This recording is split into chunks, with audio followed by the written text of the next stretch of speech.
What is up, guys? Today we will talk about how you guys can book a hotel in booking.com. All the process for that is pretty simple.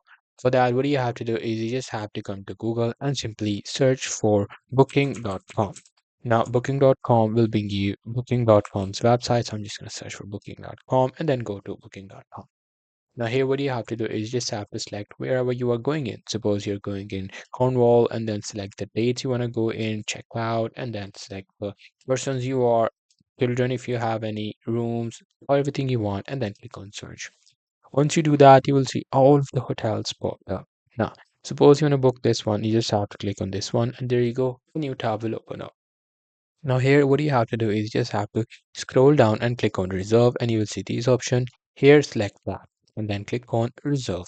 And after that they will want you to put some information. Just put in some information including your phone number, your date, all the things, and after that you have to make payment if they want you to pay in advance. There are some hotels which want you to pay afterwards, but it totally depends upon the hotel you're booking. Now you just have to do that, add payment method, and there you go. That's how you'll be able to book a hotel on booking.com. Hope you guys find this video helpful.